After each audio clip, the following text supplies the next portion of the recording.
Good afternoon, everyone. Now it's already 2 o'clock. Welcome again to the series of webinar of spectroscopy and chromatography from JASCO, Inc. Today we are going to be talking about the circular dichroism. Today our presenter is Dr. Leah Pandisia, who worked at a medical device company as a chemist, and a year later she went for the school in Drexel University, where she got her PhD, and she was working in a spectroscopy lab studying biophysical chemistry. She's a spectroscopy application scientist at JASCO for circular dichroism, UV visible and near infrared, and fluorescence spectroscopy.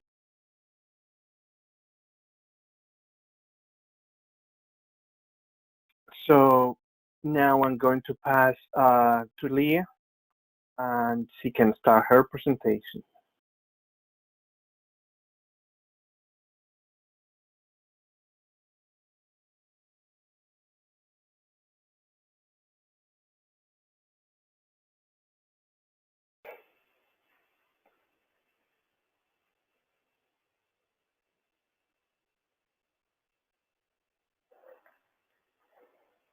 Okay, thank you, Carlos. All right, so good afternoon, everyone. I hope you're all doing well, and thank you for taking the time to join us today for part one of our circular dichroism webinar.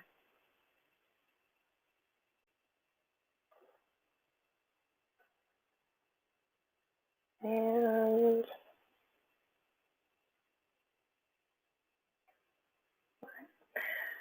so JASCO Corporation, or the Japan Spectroscopic Company, was founded in 1958 in Tokyo, Japan, by a Nobel laureate spectroscopist. Today, our headquarters and factory are in Hachioji, Japan, with our Americas office located on the eastern shore of Maryland.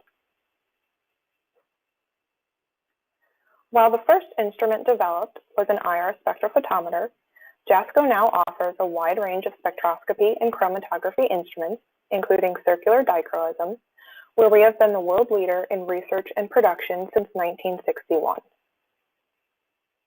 Today's overview, or today's seminar, is going to include circular dichroism theory basics, instrument design and components, biological applications, and the relevant CD accessories. The second part of this webinar series will be at a later date, and we'll discuss measurement parameter optimization, sample considerations, and how to acquire good CD data. So what is circular dichroism? CD is the difference in the absorption of left and right-handed circularly polarized light, and a CD signal can be observed when a chromophore is chiral or optically active. And aside from being intrinsically chiral, you can also observe a CD signal when a chromophore is covalently linked to a chiral center or placed in an asymmetric environment.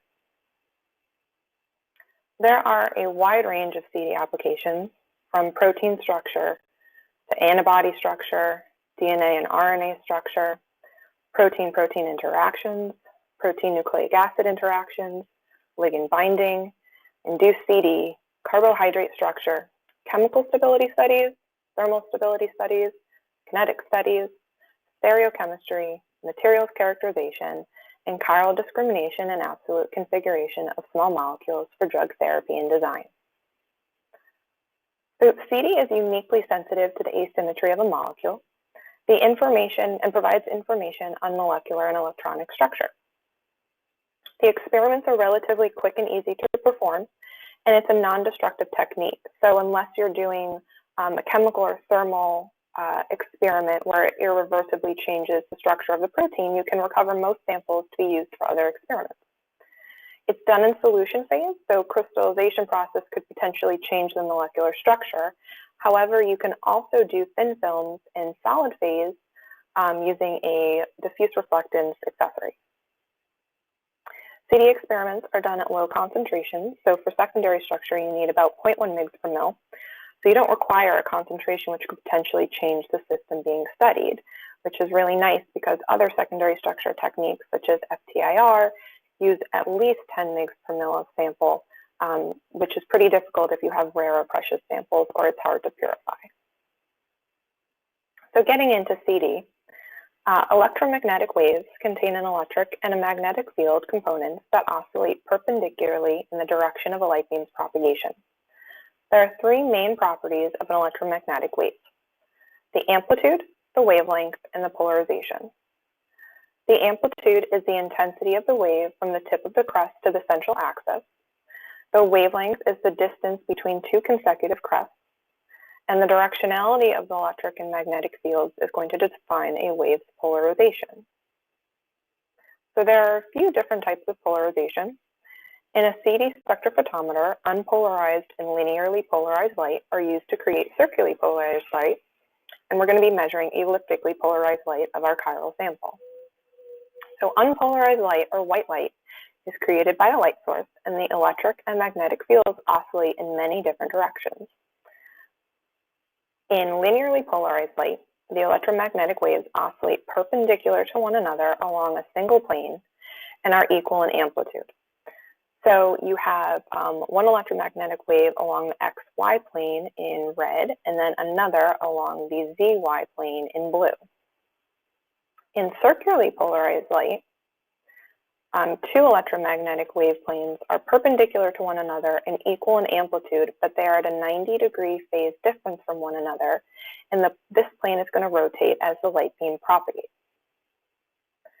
Optically active molecules can be described by their chirality, or the asymmetry in a molecule's structure. So an example of a chiral object would be your hands, because the mirror image of your hands cannot be superimposed. While an achiral object would be a flask, because the mirror image of a flask can be superimposed. However, most of you listening are spectroscopists, chemists, biologists, physicists, so how does this relate to an actual molecule? So in a chiral molecule, all the substituents bound to that carbon center are going to be different, which is really convenient for secondary structure analysis because the peptide backbone chain, or the amino acid residues of the peptide backbone chain, are chiral. In an achiral molecule, one where you would not see a CD signal, two or more of the substituents bound to the carbon center are the same. So chiral molecules exhibit circular birefringence, or optical rotation, where the velocity of light passing through an optically active medium is going to differ depending on the medium's refractive index and rotate the plane of polarized light. CD spectroscopy exploits the fundamental property described by the Cotton effect, or the dependence of CD and on wavelengths. In order to observe a CD signal, an electronic must occur, so CD can only be observed in the vicinity of a chromaphore's absorption band, shown here, while ORD, or optical rotary dispersion, the dependence of optical rotation on wavelength, can be detected in the absence of electronic transition, since it's only dependent on the unequal refraction of light. In CD, left-handed circularly polarized light propagates through a chiral sample at a different speed than its right-handed counterpart, and this is circular birefringence, what I had just mentioned. So when a chiral molecule absorbs left and right-handed circularly polarized light to different degrees, the resulting electric field traces out an ellipse. So since linearly polarized light can be thought of as a superposition of equal intensities of left and right-handed circularly polarized light, as circularly polarized light travels through a birefringent material such as a chiral sample, the phase relationship between the circularly polarized light waves changes, and linearly polarized light is rotated, and the elliptically polarized light is now tilted. But how do we even get an ellipse? So the main difference between circularly polarized light and elliptically polarized light is that circularly polarized light is equal in amplitude, and elliptically polarized light is unequal in amplitude due to the differential absorption of the circularly polarized light components. So in elliptically polarized light, there is a difference. If it's a chiral sample, there's a difference in how much the left and right-handed circularly polarized components are going to absorb, and that difference creates this ellipse. And the ellipticity as a function of wavelength defines a circular Dichroism spectrum. So how can we visualize this? So on the left-hand side, we have left circularly polarized light that's absorbed to a certain extent. And on the right, we have right-handed circularly polarized light that's absorbed a bit smaller because this is a chiral sample. So you can see as time progresses and the circularly polarized light rotates, the left and right-handed circularly polarized light are absorbed to different extents by a chiral sample.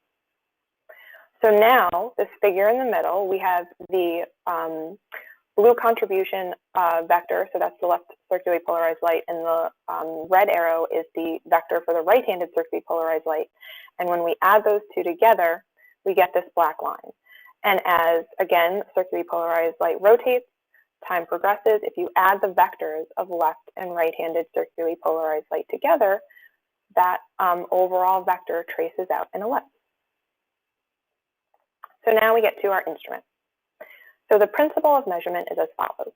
We have a light source, which creates unpolarized light, which passes through a prism to create linearly polarized light, which passes through a photoelastic modulator to create circularly polarized light, which passes through a sample, and if the sample is chiral, it's going to absorb right and left-handed circularly polarized light to different extents, and then that light is detected by our photomultiplier tube detector. So this is the optical diagram of the J1500. There are 3 models in the J1000 series, which all have, for the most part, the same monochromator. So this empty box right here is the sample compartment. In the J1100, where the actual sample sits is in this area where the monochromator is, so that this is not there. So it's a much smaller footprint. And then we also have a J1700 model. So this is the sample compartment here on the right, which is this empty space here. And then this additional space on the 1700 is holding 3 detectors. So you have a photomultiplier tube detector for UV vis applications. There is a lead sulfide and then an InGas detector for your near infrared applications. So it's a slightly bigger instrument. But in the optical diagram of the J1000 series, and in this particular case, the 1500, you have your lamp housing here with your light source and 2 mirrors, which direct the light into the monochromator through a slit and a mirror to the first prism that chooses the wavelength, through another set of mirrors and slits to the second prism that polarizes the light, through a lens, a filter set to the photoelastic modulator that creates circularly polarized light, to the sample, and then to the detector. So in the CD spectrophotometers, it's a double monochromator, which means it has 2 prisms and a double set of mirrors. And this double monochromator is used to reduce the amount of stray light. So one of the biggest takeaways from this talk is that CD is the difference in absorption. So it's a very small signal. So any effects of noise, since the signal is so small, is going to degrade our signal to noise and have more contributions. So thank you. Stray light is any light that does not fall under the Gaussian distribution at a specific wavelength, and this allows us to measure higher optical densities. So the J1000 series will measure up to 3 absorbance units, or 0.001% transmittance. So very little light at those absorbances is transmitted through the sample. In the far UV, where there's a lot of absorption, we really want to make sure that just our sample is absorbing, and that any additional stray light effects that contribute to the noise are diminished, so we have a good signal to noise. So our light source is a 150-watt xenon arc lamp with a broad spectral output between 160 and 2,000 nanometers and lasts roughly 1,000 hours. Unfortunately, the CD instrument is not portable, and one of those reasons is because we need to purge the monochromator with nitrogen gas. So as is, the instrument sits and the monochromator is filled with oxygen. When you go turn the instrument on in the morning, you want to purge all that oxygen in the monochromator with nitrogen gas. So we do this for 2 reasons. The lamp creates a substantial amount of UV radiation in the far UV. When UV radiation strikes an oxygen molecule, it creates ozone, and ozone is going to oxidize the mirrors. So you have 2 mirrors right next to this light source right here that are going to get a brunt of that oxidation, and they're going to lose reflectivity when they're oxidized. So you don't get as much light throughput into the monochromator, and the less light throughput, the more degradation of the signal to noise you get. The second reason that we want to purge with nitrogen gas is to remove all that oxygen in the monochromator, because oxygen absorbs in the far UV. And since in the far UV, we don't really want to we want to get as much light to the detector as possible. So any absorption that's not from the sample or buffer, we want to completely reduce. So purging the monochromator with oxygen removes any additional absorbance that's not the sample. So the flow rate that you need to purge the monochromator is going to depend on the wavelength range that you are probing. So the further into the far UV you go, the higher the flow rate needs to be. So if you're going above 185 nanometers, so 185 plus, 2 liters per minute is a good rate. If you're going below 180, I would suggest 5 liters per minute. And if you go lower, you're going to have to increase that based on your application. So now we get to light is now in the monochromator. It goes through this first slit to the mirror and to our prism. So the prism is used as a dispersive element for wavelength selection. It doesn't produce a second order effect. It's one angle and one wavelength. And second order effects are a source of stray light. So again, we want to reduce any contributions to the noise. So when a prism hits, when light hits a prism, the speed of the wave changes due to the change in the refractive index from air to the material of the prism, and light is refracted. Different colors or wavelengths of light are going to exit the prism at slightly different angles. So our prism and our slits sit on the same motor. So as the prism rotates based on the wavelengths being selected, the slit is actually going to open or close and adjust based on the wavelength of light selected to allow for that wavelength to pass through to the sample. There is a second prism here in this double monochromator setup, and that also chooses the wavelength selection, but it also is going to create linearly polarized light. So now we get to the lens, and again, we're trying to achieve the most amount of light throughput through this system. So our lens is used to collimate the light to a constant width, because the PMT is going to collect more light if there are 2 parallel beams. Unpolarized light is incident on a birefringent material and splits into 2 rays, an O ray and an E ray. And I'm not going to get into detail, but the difference between the O and the E ray is just due to changes in the velocity at which they travel through the crystal or the material of the prism. So this filter set is going to filter out any of the E ray that could potentially get through the slit, because when we go to create circularly polarized light, we only want 1 ray of light, so there's O ray. So this is very important because in the far UV, you have more dispersion of light. And most common CD application is secondary structure, which is monitored in the far UV. So if there's more dispersion of light there, the slit has to open to accommodate those wavelengths. So this filter set is going to filter out any potential E ray that could get through those wider slits. And now we get to the heart of the instrument, the photoelastic modulator, or the PEM. So the photoelastic modulator is a quarter wave plate which converts linearly polarized light to circularly polarized light. It's about the length and the width of your pointer finger, and it consists of a piezoelastic element, which is shown here in gold, cemented to a block of fused quartz. So there are 2 little wires attached to this piezoelastic element, and that has a voltage, so that applies a voltage to it, to the piezoelastic element, to vibrate it at a specific resonance frequency. So that vibration in the piezoelastic element, since it's bonded to that fused quartz block, it's going to stress and bend the quartz piece attached, which induces birefringence in the quartz. So since linearly polarized light is composed of 2 electric field components, one parallel and one perpendicular to the modulation axis, they're going to travel through that birefringent quartz material at different speeds, effectively retarding one of the waves. So when the quartz is compressed, the polarization parallel to the modulation axis travels faster than the vertical component, and when the quartz is stressed, the parallel component lags behind the vertical component. So basically, it modulates between a left and a right-handed circularly polarized light at different times.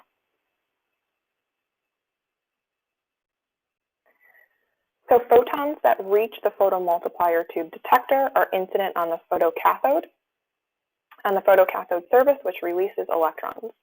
So the number of electrons, or these electrons hit a series of plates or dynodes, which is going to amplify the number of electrons. So an electron is going to hit a plate, and every time electrons hit a plate, more electrons fall off. So as they progress through these series of plates, you get an amplification of the number of electrons and therefore the signal.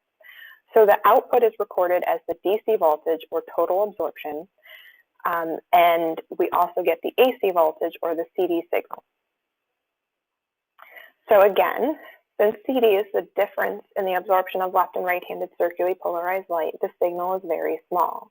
And the detector is measuring the difference between left and right-handed absorption. So we want to be able to find this particularly small signal out of all this noise. So we use a lock-in amplifier, which is tuned to the resonance frequency of the PEM, or the voltage applied to the crystal to create circularly polarized light. So now that we have locked into this resonance frequency, we know the modulation of the crystal, so the CD signal can now be detected from a noisy environment. So now I'm going to discuss some circular dichroism applications. And the first is going to be structural characterization of proteins. So proteins are made up of amino acid residues that adopt unique folded conformations that optimize their activity. And information on protein structure is paramount to how proteins function. So circular dichroism can be used to probe the secondary structure, which is the far UV, and it's below 260 nanometers. The tertiary structure, or the near UV, between 260 and 340 nanometers, as well as any prosthetic groups in proteins in the visible region of the spectrum. So the far UV CD is sensitive to changes in the protein backbone bond angles and can be used to estimate secondary structure components. There are 4 different secondary structure components that contribute to the CD spectrum of the far UV, and they're alpha helical, beta sheet, turn, and random coil or unordered, and each component has some characteristic marker bands. So alpha helical structures have the most spectral amplitude and very little spectral diversity, and are characterized by 2 negative maxima at about 208 and 222. This is extremely convenient for samples that require highly absorbing or scattering buffers, which make it harder to obtain good data below 200 nanometers where there's more absorption. Beta sheet proteins have a much smaller amplitude than alpha helical, and they have more spectral diversity, including different twisting and bending orientations of the beta strands. So they have a negative maxima around 215 and a positive maxima at around 195, 200. Turn structures show some peaks around 225 and 200 to 205 and 180 to 190, while random coil or unordered have peaks at 235 and 195 to 200 nanometers. So no protein structure is going to have 100% of any one component, and it is important to note that the spectra that I've shown here represent each structure component as the majority. So what do I mean by that? For instance, the alpha helical example here is myoglobin, and it has about 76% alpha helical content, which means that 24% of the structure is either turn, beta sheet, or random coil. The beta sheet protein here is only 50% beta sheet, and then the turn and random coil spectra are roughly 23 and 55% of their representative components, respectively. So it's really important to note that the characteristic wavelength peaks are ranges, they're not exact values, because these peaks are going to shift in wavelength depending on the component percentages that make up the CD spectrum. And that is going to depend on the protein's interactions and stability. So conveniently, these protein secondary structure components can be quantitatively estimated. So the CD spectrum of a protein can be expressed as the sum total of its CD spectral components, alpha helical, beta sheet, turn, and random coil, multiplied by their respective abundance ratio. So this term here is going to be the entire CD spectrum at the wavelength range you're looking at. You then have the ellipticity or the CD wavelength for each secondary structure component. So alpha helical, beta sheet, turn, random coil, and unordered. And then this F turn is going to be the fraction of each secondary structure that's multiplied by the ellipticity of each term. So the secondary structure abundance ratios, or the fraction of the secondary structure, Those are determined using different component analysis and regression techniques to ensure the minimum distance between measured and calculated spectra. So first, the calibration model has to be created to compare the measured spectra to. So X-ray crystallography data provides the known secondary structure percentages for a given protein sample.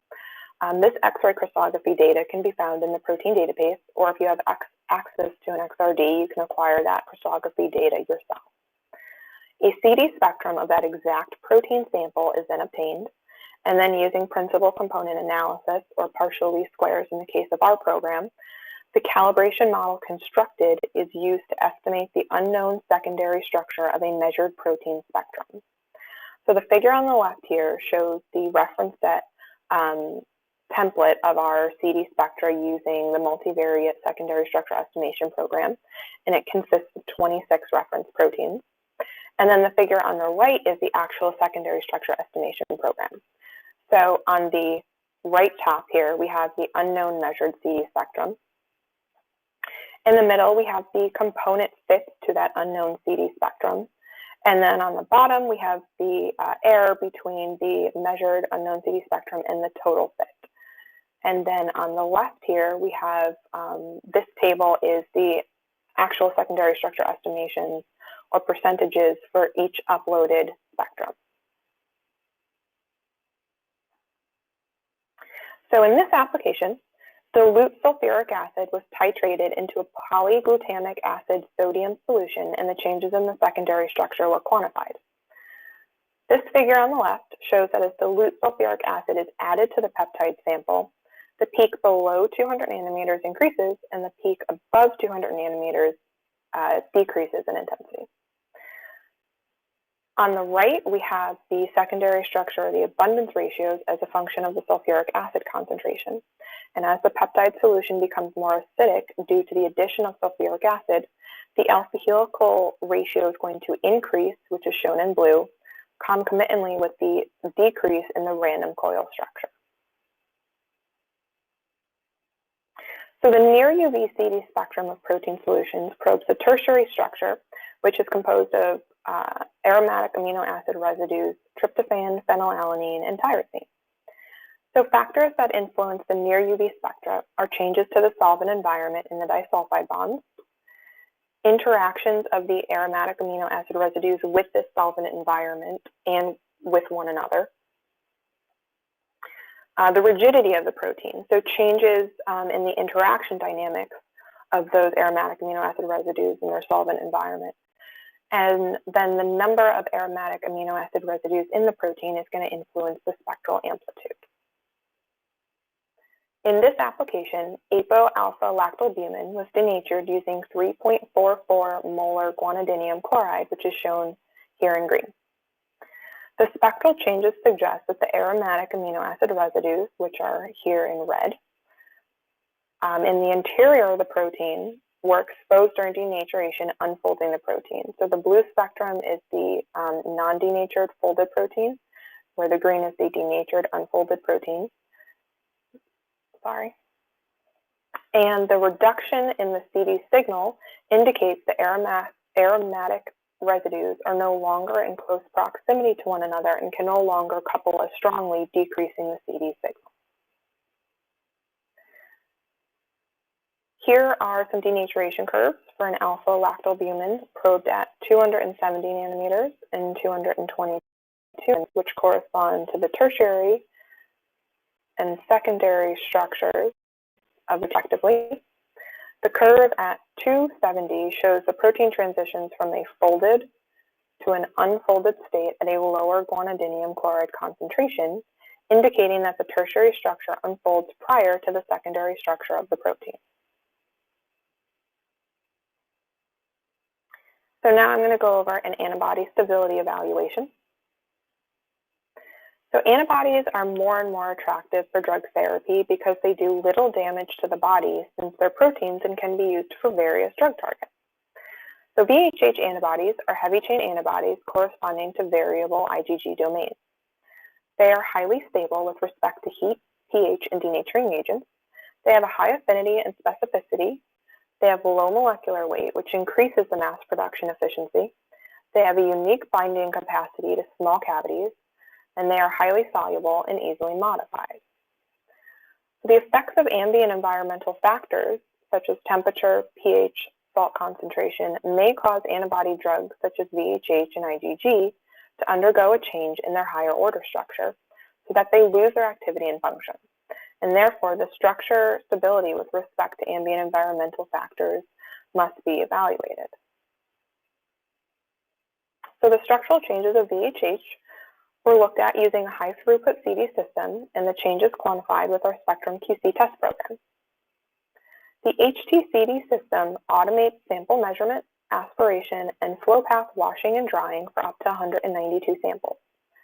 And the Spectrum QC test program then evaluates whether the changes in the spectra are statistically different from a specified reference set. The Spectrum QC test program first creates a reference set of the native or fully folded molecule CD spectra in order to define boundaries and spectral variation. The difference in the unknown and reference set spectra are then squared and divided by the standard deviation of the noise of the unknown spectrum. This weighting step accounts for instrument noise at shorter wavelengths, which is larger due to less light throughput. So change is evaluated as small where the noise is larger and larger where effects of noise are smaller, so that slight changes in sample differences are detected with high sensitivity. And in the last step, the difference between the reference set and the unknown spectra at varying wavelengths is quantified. So the CD spectrum of VHH at various pH and salt concentrations was measured, and shown here is the spectra at varying pHs. So you can see at pH 3 and 4, the beta sheet peaks at 217 and 227 change in CD intensity, and at pH 11, the characteristic VHH peak at 235 decreases in intensity. So this plot quantifies the changes in the CD spectra. The Z-score describes how many standard deviations the spectra are from the reference set average. The larger the Z-score, the greater the distance or difference between the native and measured spectra. The Z-score is small at pHs 6 to 9, and the structure is not significantly different from the native sample at pH 7 and a concentration of 200 millimolar salt, which would be shown here. You can't see anything because that Z-score is 0 because it's identical. On the other hand, at pH 5 and lower, or pH 10 and higher, the Z-score is large, indicating that the structure is significantly different from the reference. And you can also see that with increasing salt concentrations, the secondary structure changes as well. So thermal stability studies. Thermal stability measurements are used to monitor structural changes and reversibility of sample folding due to changes in temperature. So by fitting thermal denaturation curves, information on thermodynamic parameters such as the Gibbs energy, melting or denaturation temperature, and changes in entropy and enthalpy can be determined. So first thermal melts were acquired by monitoring VHH's CD signal at 217 nanometers using our multi-position Peltier cell holder. To determine the reversibility of the melt, the temperature was repeatedly raised and lowered from 25 to 50 degrees Celsius, and the CD was checked at 25 degrees for any changes to the signal. The same measurement was carried out for 25 to 60 degrees, 25 to 70 degrees, 25 to 80 degrees, and 25 to 90 degrees, and the denaturation temperature was determined to be 67.5. The temperature-dependent spectral scans were then measured, and the figure on the left shows the CD spectrum from 25 to 50 degrees, where only slight changes in the protein occur. The CD spectrum on the right show the changes from 25 to 90 degrees and illustrate significant changes to the peaks at 217, 227, and 235, indicating changes to the secondary structure. We then quantified changes in the spectral scans to elucidate a better understanding of the changes in the protein structure. So this figure here shows the relationship between the number of temperature increases and decreased cycles and the spectral distance, or the Z-score. So at 50 degrees, the slope increases sharply from the 16th cycle, indicating that the structure changed as a result of repeated increases and decreases in temperature, even though 50 degrees was lower than the denaturation temperature of 67.5. So this study illustrates the importance for checking how temperature affects the reversibility of antibody structure when manufacturing modified antibodies.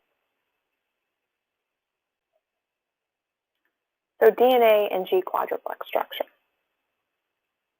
So DNA is another common application for CD and one of my favorites for the following reasons. So DNA is made up of 4 base pair units that are achiral. The base pairs are covalently bound to some achiral phosphate groups, so they're achiral, no fun, but they're also covalently bound to some chiral sugar groups. So we can therefore measure the CD signal from the chiral sugars that's induced into the electronic transition from the base pair units and acquire a CD spectrum of DNA between 200 and 300 nanometers, which is the pi-to-pi star transition of those base pairs. So CD is typically used to determine DNA polymorphs. So the CD is going to vary more with the base orientation than the DNA sequence. And there are 3 polymorphs. There's an A form, a B form, and a Z form. And each form gives rise to a slightly different CD spectrum. We also have G quadruplex structure. So G quadruplexes are a type of DNA structure where 4 guanine bases form a planar structure with 2 or 3 of these stacked on top of each other. And then there are metal ions that are present between the layers, and if the type or concentration of these ions changes, the structure and activity can change as well. So there are 3 different types of G quadruplex structures: parallel, hybrid, and antiparallel, and they each have a characteristic CD spectrum. So any environmental changes, temperature, chemical mutations, metal ions, are going to induce a different CD spectra in these G quadruplex structures, so they could be monitored as well with CD. So spot flow CD. Spot flow is used to observe fast reactions occurring on a sub-millisecond timescale. So 2 or more solutions are loaded into a set of syringes, and the flow is stopped, and the progress of the reaction is measured by CD, and the reaction rate constants can be determined. So here we followed the refolding of cytochrome C by adding a buffer solution to an already denatured protein solution. So by measuring wavelengths in the far and near UV spectra at 222 and 289 respectively, we're able to monitor both the secondary and the tertiary structure of the protein to determine the refolding order. So we want to know, does the secondary or tertiary structure fold first? Which one is more stable? So using the time course data shown here in our reaction rate software, we're able to calculate the reaction rate constants for each measurement. And using these reaction rate constants, we can determine that since the near UV data, tertiary structure, have a smaller rate constant than the far UV data, or the secondary structure, this indicates that the tertiary structure of the protein is going to refold slower than the secondary structure. And last but not least, we go to some microassay methods. So a typical 1 millimeter path length cell requires roughly 250 to 400 microliters of sample, depending on if you need to fill the entire cell.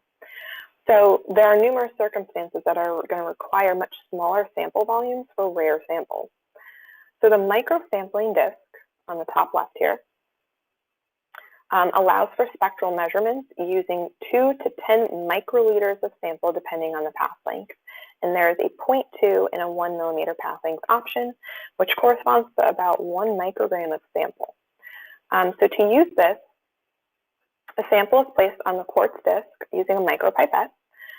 There is a cover, so there's a glass slide in that cover, and that cover is screwed onto 2 pins here, and the microsampling disk is then placed in the standard cell holder, of the sample compartment. The figures on the right here are showing the microsampling disk in blue and the cylindrical cell in green, the great signal to noise that they exhibit, and also you can barely even see the cylindrical cell data because the overlay is so great. If you're interested in microsampling and doing thermal studies, we have a capillary cell and cell jacket holder, which has a 0.5 millimeter path length and holds roughly 10 microliters of sample, or 10 microliters and roughly 2 micrograms of sample. So how this works is sample is drawn into this capillary cell, and the end of the capillary cell is sealed with sealant, and this blue would be the liquid that was sucked up by the capillary cell, and the white is that sealant. And then that capillary cell is placed in this cell jacket, which is then placed into a Peltier, either the single or multi-position Peltier cell holder. So the figure on the right shows a thermal melt using the rectangular cell. So that's a standard 0.5 millimeter rectangular cell, which is going to hold maybe 200 microliters of sample. And the green line is the capillary cell, which is going to hold 10 microliters of sample. And while the signal to noise of the capillary cell is lower than the rectangular cell, this is because if you can see in the cell jacket, that is the aperture for the capillary cell. It's much smaller than a traditional rectangular cell, so there's less light throughput. However, the overlay of these two curves is fantastic. So you can still get denaturation data using the capillary cell and potentially get thermodynamic parameters off of this study. So with that, there's some educational resources I want to bring up. As Carlos mentioned earlier, our next webinar is going to be on VCD theory and applications next Tuesday at 2 p.m. And we have some more webinars, FTIR theory, instrumentation and techniques, FTIR microscopy. I'll be doing the second circular dichroism measurement optimization webinar, a Raman microscopy and imaging, and SFC theory and applications. We also have some great resources on our website. We have ebooks and tips and tricks posters that we can send you on Raman, Fluorescence, FTIR, and CD. And then near and dear to my heart is our knowledge base, which is basically a database of peer-reviewed papers using JASCO instruments. So if you want to see if there's an application and someone is potentially published on it, you want to see some data on it, understand how they did experiments, you can go to this database, type in your keywords, and find a whole variety of papers using CD or Raman or anything from JASCO. So with that, I want to thank you for attending our CD webinar part 1. And if you have any questions, I'd be happy to answer them.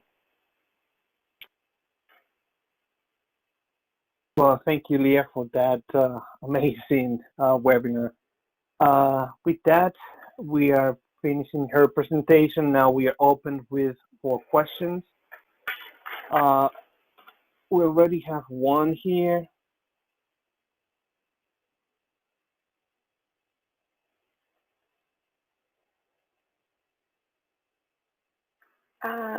Okay.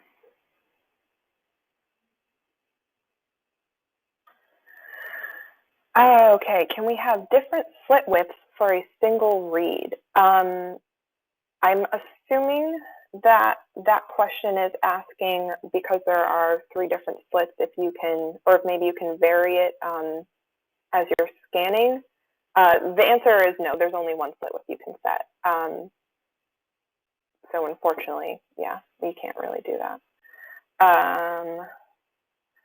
How long does it take to do a measurement? That is 100% going to depend on the wavelength range you're probing, the digital integration time, and this is going to be a lot of measurement stuff that I'll get into in our next webinar. But if you're doing secondary structure and you're just doing one accumulation, it takes about 40 seconds. So I would say that maybe if you're doing a little bit more than secondary structure, I don't know, I'll estimate a minute, but again, it's really going to depend on the parameters you're using and where you're looking.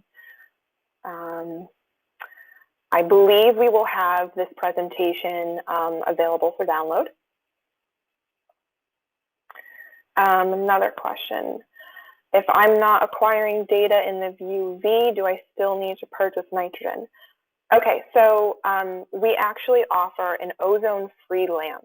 So if you are not doing secondary structure measurements, if you don't need to get below 200 nanometers, we offer a lamp where you don't need to purchase nitrogen. However, you really can't go below 200. So for anyone doing applications in wavelength ranges above 200, you can talk to either, if you already have an instrument, your service engineer, your CD rep, or you could also ask me and we can try to give you something for an ozone-free lamp.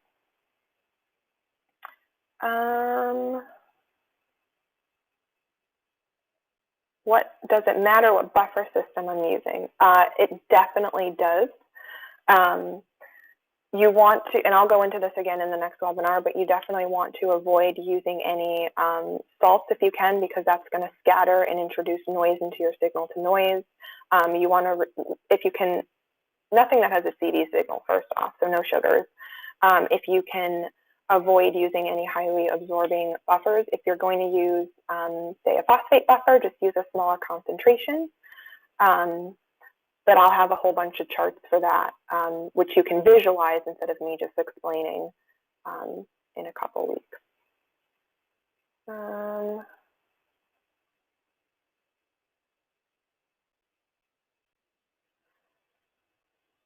So you definitely should be able to do RNA structure with CD.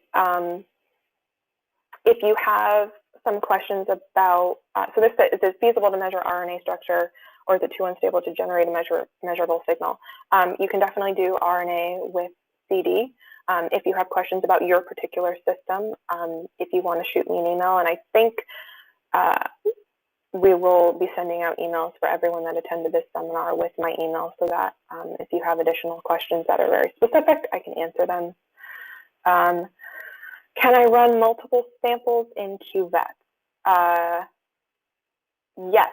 So I think, so there's a couple things, a couple ways I could answer this question. So if you have a multi-position Peltier, then we have a 6-position, so you could do 6 different samples, one right after the other. If it's a single position Peltier, you can still do, you can run multiple scans of a single sample with one of our cycle functions. And that's something I would kind of have to show you guys in our software, but I can definitely add that for next time. Do you have software to help quantify secondary structure of proteins? Is there anything similar for quadruplexes? Great question. We do have software to quantify secondary structure of proteins. It's called the Multivariate Secondary Structure Estimation Program. The other thing I forgot to mention is we have videos on our website which go over a lot of the different software measurement programs and processing functions. So two of the videos on our website go over our secondary structure estimation program, how to build a calibration model, and then how to do the actual secondary structure estimations. So if you already have our CD instrument, you can reference those videos there. And if not, then it's definitely, if you purchase a CD instrument, the CD secondary structure estimation software automatically comes with it, as does all our CD software, which is really nice. And in relation to that, can you add, I'm sorry if I'm talking really fast, can you add CD spectrum to the reference set? So does the template come with the software? So the secondary structure estimation program. So we give you a template, which does come with the software. You don't have to purchase the software or the template separate from the instrument. That's all one package. The template for the secondary structure estimation program comes with 26 reference proteins. You can remove some of those reference proteins, and you can also add to those reference proteins. You can also create your own reference set if you have access to X-ray crystallography data, or if you just want to grab proteins off the PDB and then run a CD spectrum on them yourself and add those to a reference set. You can do either. So you can edit it, and then you can also create your own.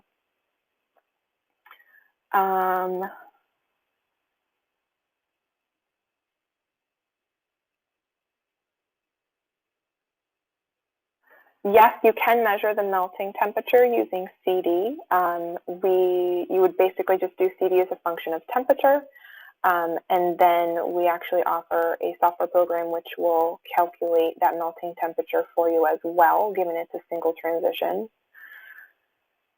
Can you do fluorescence and absorbance on the same instrument? Yes.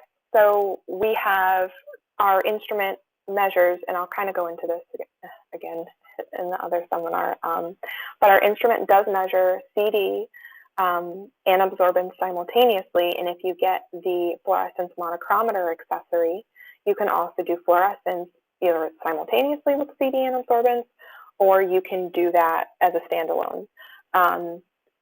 However, I'll make this note that we also do sell fluorometers, and my coworker Sherry Hemmingson gave an excellent presentation last week on it, which I believe you can still have access to, or shoot me an email and I can try to get you the PowerPoint for it.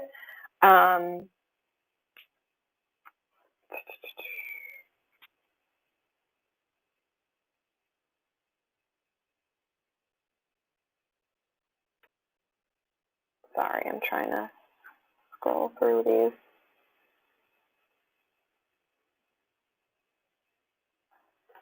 Is a little bit of cloudiness okay if the solution is clear?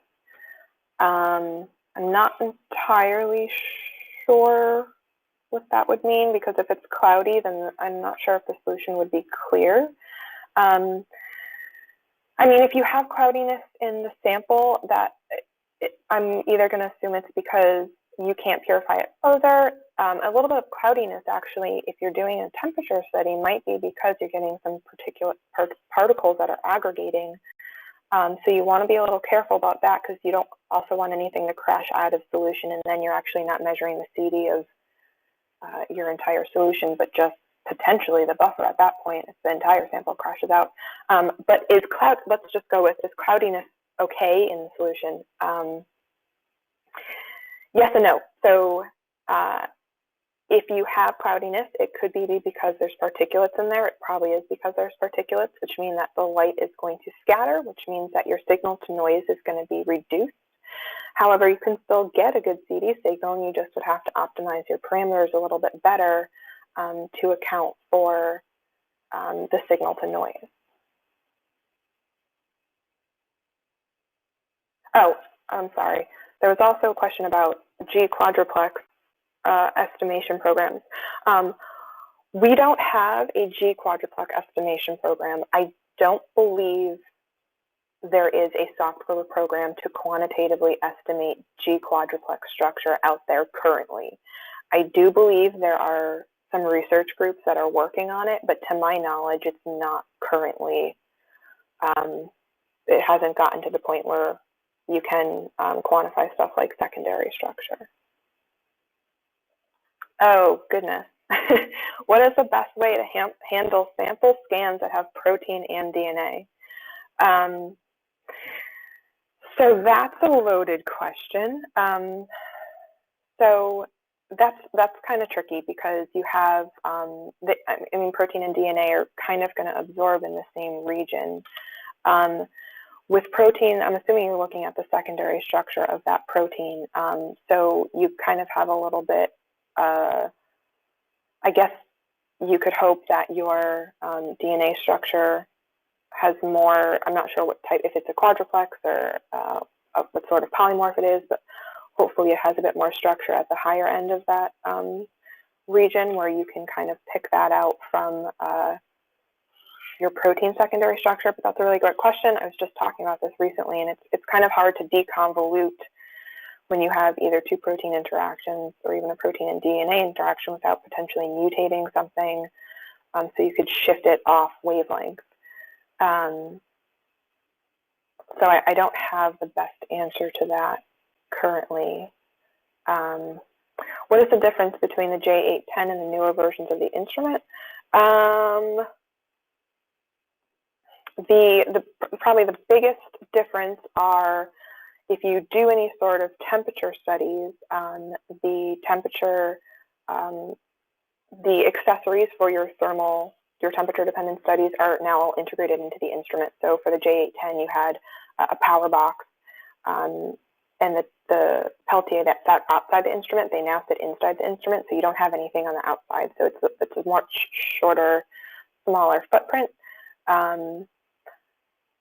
The signal processing software is different as well. I would, off the top of my head, those are the two main differences between our older software, or our older instrument and the newer instrument. There are definitely some software upgrades with the 1000 series. what is the golden buffer for CD? I think I'm going to interpret this as what is the best buffer to possibly use for CD. Well, my first part of me wants to say water because there's no CD signal. But I guess the best buffer would be the one, if you're looking at stability, you really want what your sample's most stable in. My biggest takeaways for choosing a buffer for CD, if you're going to go with something, just go with a maybe 25 to 50 millimole phosphate buffer, sodium phosphate buffer. If you can make the phosphate buffer yourself, I would suggest doing that. I have had some experience with saline buffers that you can buy pre-made from Sigma or something. You can definitely dilute those because I think they come in a 1 molar concentration, but they you tend to get better signal to noise with a sodium phosphate or potassium phosphate buffer that you potentially make yourself. Is there a relationship between the signal detection and the wattage of the lamp? So no. This is something I'm going to kind of go into in the next webinar about the HT voltage and how that accommodates for fluctuations in light level. In regards to, I feel like this is kind of related to how do you know when to change the lamp? Is your lamp, I mean, I suggested that you change the lamp every 1,000 hours. Technically, it can go out to 2,000, but you're going to get less light throughput of the lamp as that progresses, which could potentially bring down your signal to noise. There is a way in the software, if you go in the spectrum measurement program, where you can actually check the lamp hours and it will tell you, or you can also go into the admin properties and have a pop-up that tells you when your lamp hours have reached a certain amount of time.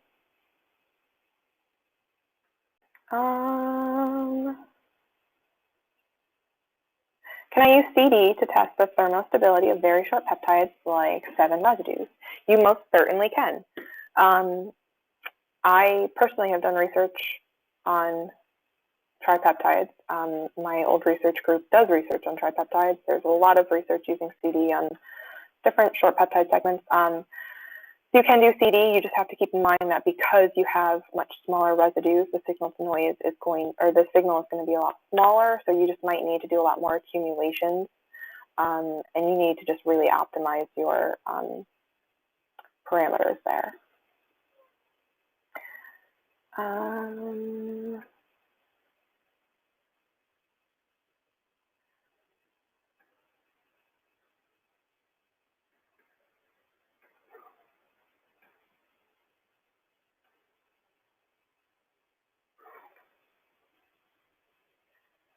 Can you perform measurements on protein samples and formulation buffers?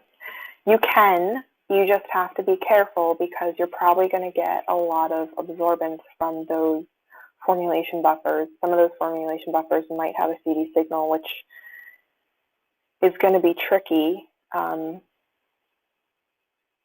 you just have to, if you can potentially purify something further or dilute. If you have your sample in your protein formulation buffer, if you could potentially dilute that, so if you have a higher concentration, if you dilute the sample to the desired concentration required for CD in a non-formulation buffer, that would be another way to kind of work around having any highly absorbing formulation buffers. Okay, I already did the ozone free lamp.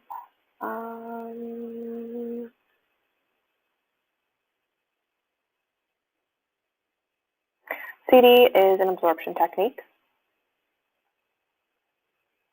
To the question about is CD based on absorbance or scattering? I think. How pure does the protein sample have to be? That's also going to be kind of,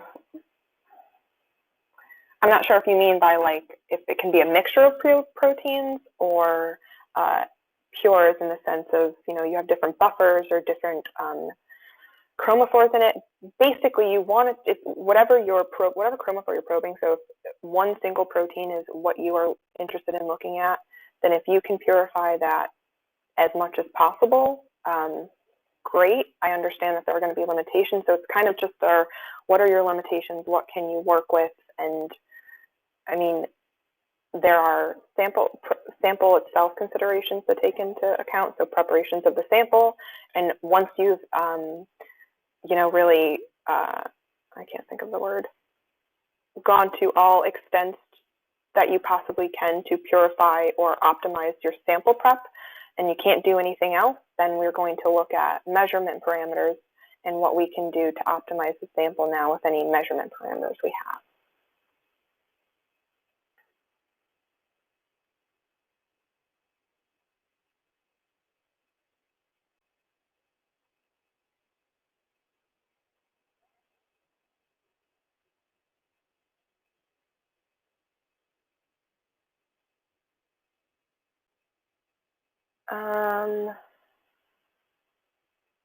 And then if the formulation buffer of antibody contains chiral components, can these be diluted out rather than fully removed? Again, I think it kind of just comes down to where you can only do, everyone's going to have a limitation, so you can only do so much. So if you can only dilute it rather than fully remove it, then I will always tell people to try what the absolute end to what they can do, and then just run a sample, run a spectrum, and see what you get. And if you get something that's usable, has a good signal to noise, then great. You don't have to worry about doing anything else if you can't do anything else. And if not, then we kind of go back to the drawing board. But it's hard to give an overall over-encompassing answer to some of these questions just because it's going to be sample dependent. However, hopefully my answers provided a source of hope if you didn't think you could do CD with some of your samples, or just the fact that you can try different things. I mean, that's the great part about doing science, is experimenting. Okay, well, Leah, thank you very much. I think that you answered a lot of the questions. I'm sorry there are still questions popping up. We designed to this webinar for 1 hour. We have record of all questions, so we are trying to think what to do with this question, either share with all the audience or answer directly to each person, but definitely we want to address any comments. So again, thank you, Leah. Thank you, everybody, for spending this time with us. And remember, there are more webinars coming, and they are going to be posted in our LinkedIn page. So that is one of the ways to register to our coming webinars. You can email me. And well, I have to say thank you, everyone, and have a good afternoon. Thank you. Thank you.